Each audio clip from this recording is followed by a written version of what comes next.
Good afternoon, everybody. On the occasion of the upcoming World Alzheimer's Day on the 21st of September, I would like to brief my patients and especially the caregivers of my patients of Alzheimer's disease regarding a few basics of understanding about what is this disease all about. Now, I would like to converse in English because as I guess that this audience will be of a mixed vernacular.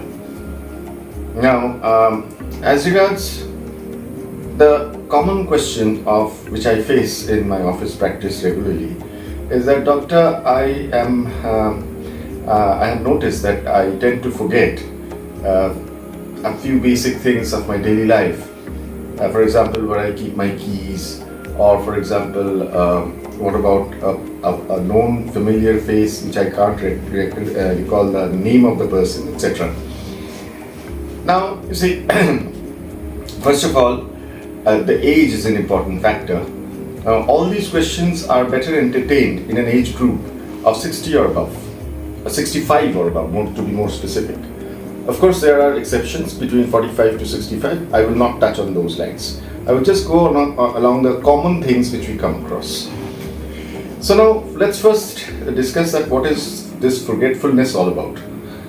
See, in general, a person who is going across the 60th border of his life generally tends to develop a slowness in his intelligence. Now, there are two sorts of intelligence, for example, like one is a static intelligence, which we all acquire by education, our environmental acquaintances, etc. So that's engraved in our brain.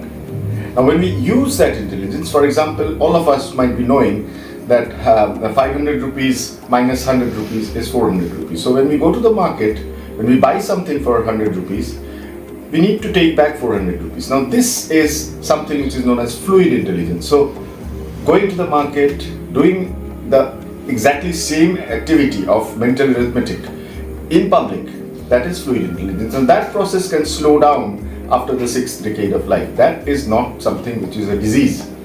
So what then is a disease? I'll give you a very simple example. For example, a person, maybe say a lady is around 65, 66 years, has the habit of forgetting where she keeps the keys.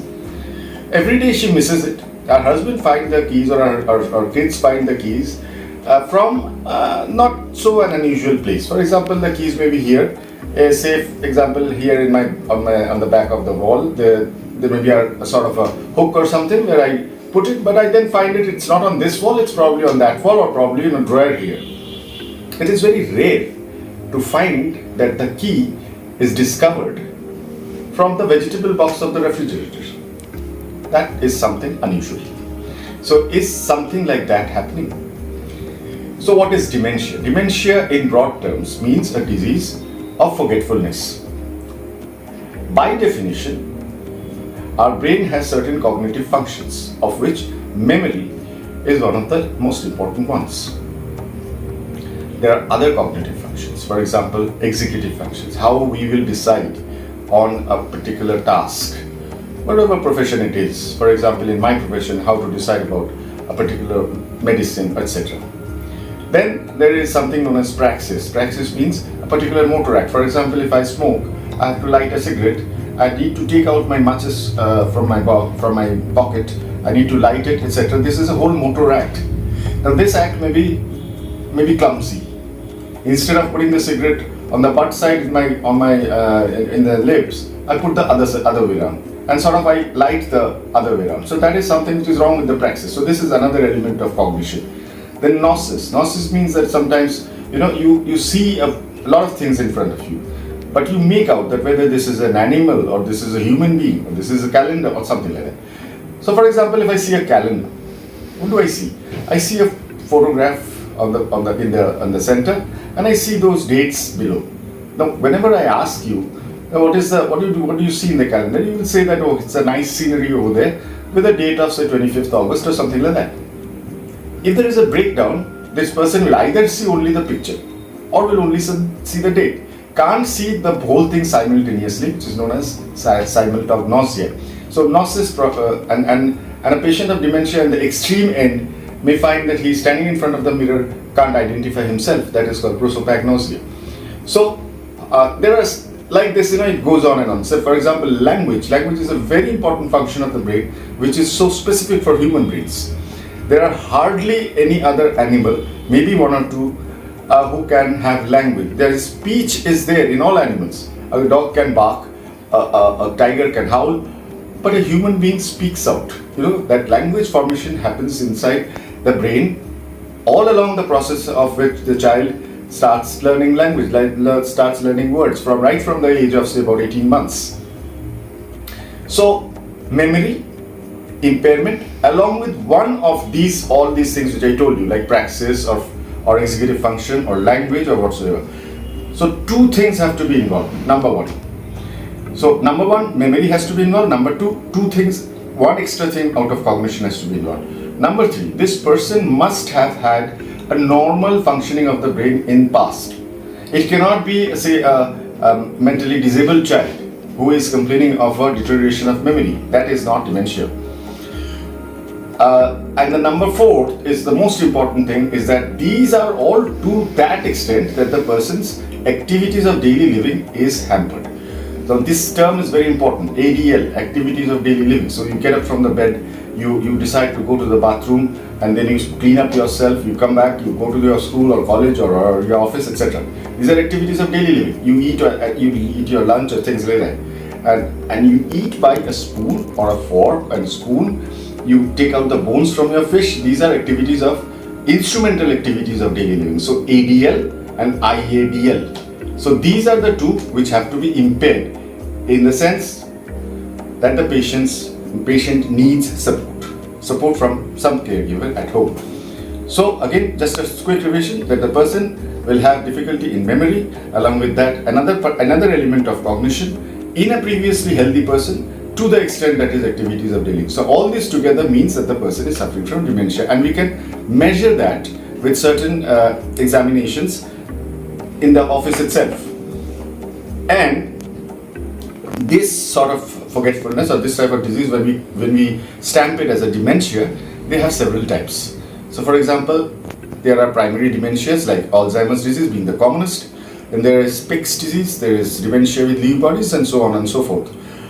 Then there are secondary causes, for example, multiple strokes causing vascular dementia, or for example, other neurological diseases like Parkinson's or Huntington's, which all end up with a part of dementia.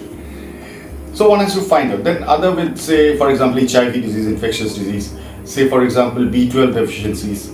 And there are other medical conditions which can lead to dementia. So there are primary dementias, there are dementias associated with other neurological illnesses, and there are dementias associated with other medical illnesses. So that has to be decided by the doctor.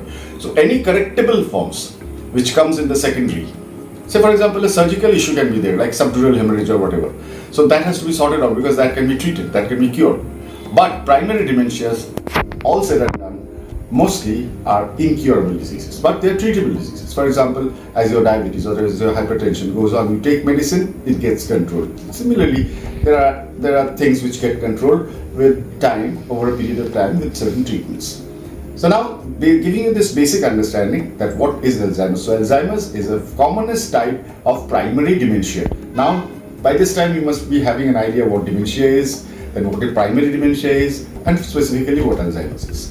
It came from the name given by Alois Alzheimer in 1896, when he was a psychiatrist, and he detected his first patient, a German lady, who ultimately died in 1907. And this entire thing was written by Alzheimer, whatever happened to this lady, gradually weaning out of all her activities, getting totally dissociated from the environment, etc. And till date, all what he has described stands absolutely true. Now, just to highlight a few things about Alzheimer's diagnosis. So if you find that one of your family members in this particular age group, say about 65 or above, and with age the tendency becomes more and more. So with that, if you find that these are the symptoms, definitely consult your neurologist, or at least a physician who can guide you to a neurologist. And then the neurologist, what do we do?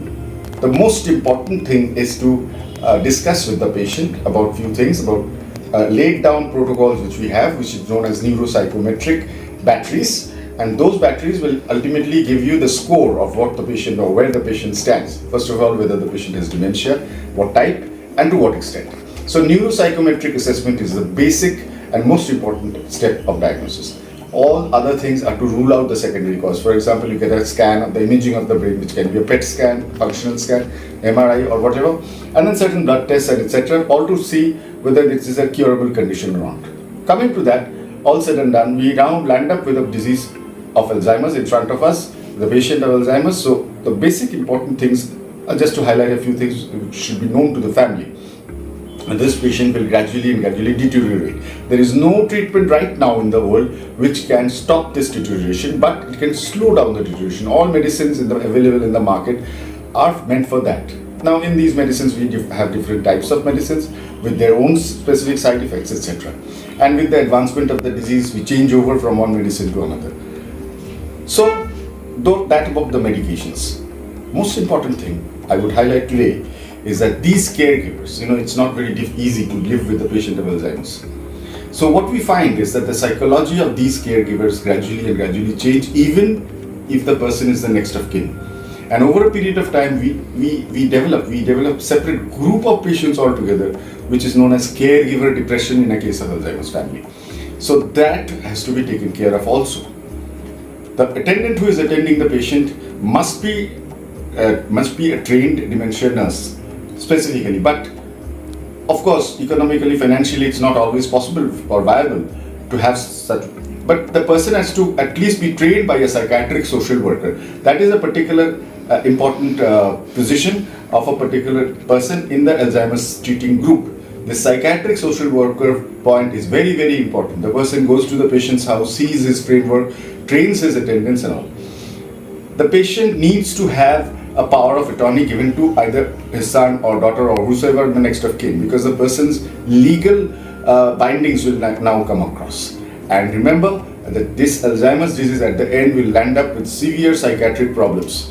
Now, in those psychiatric problems, say for example hallucinations, organic depression and things like that, the patient can do something which is not very much acceptable to the society. In that case, it can be a criminal act as well. Now, no court of law will accept this if the patient is previously stamped as Alzheimer's. So it's better that the patient is being being seen by a professional neurologist at a probably dementia clinic or so, and a card given to him stating that the diagnosis is this. So then the patient and the family will be free from all legal hazards in the upcoming scenario. So power of attorney, a definite manifestation, definite manifesto given by the dementia clinic. These two are very essential things. Of course, as regards the patient care, now this will also remember that medicine is only hardly 20% of the patient's treatment. All the other aspects have to be taken care of. For example, the social support, the different types of support groups which we have in dementias, different types of dementias, for example, Alzheimer's group. Then the regular visits of the psychiatric social worker, and time to time, as and when the patient keeps on deteriorating, supporting the family, supporting with new informations and all. Research at this level is going on for a radical treatment, but however, it has been seen that with part of the Alzheimer's disease, as I was telling you right at the beginning, that maybe in the early age group, that is 45 to 65, where we find that there are at least identifiable 4 genes which come from the family. So if such patients are identified, so this genetic study is at a research level, it can be done it can be done right now, it is available. If one needs to know, one can do it, and research is being going on for a definite Alzheimer's vaccine. I was associated with the Alzheimer's vaccine program in the UK way back, but it didn't come as of now because of certain side effects, for example, meningoencephalitis. So this is yet to come, and we are waiting for the answer. We are yet to wait for an answer regarding the treatment. Unfortunately, even after 100 years of Alzheimer's described, there is still no cure for this disease. But all said and done, I will say today on this occasion, don't lose hope. Be by the side of the patient, although it seems very difficult. And time to time, as and when the medical complications of the patient goes on, for example, at this age, the patient may have a heart disease, may have some kind of iron deficiency or some kind of anemia or whatever, or diabetes or blood pressure, etc. Those have to be taken care of. Don't forget that this patient of Alzheimer's is also liable to be viable for any of the diseases, for example, cancer or so. So don't just attribute everything which the patient has to Alzheimer's. Take a holistic approach towards this patient, especially the physicians, the caregivers, and the family members.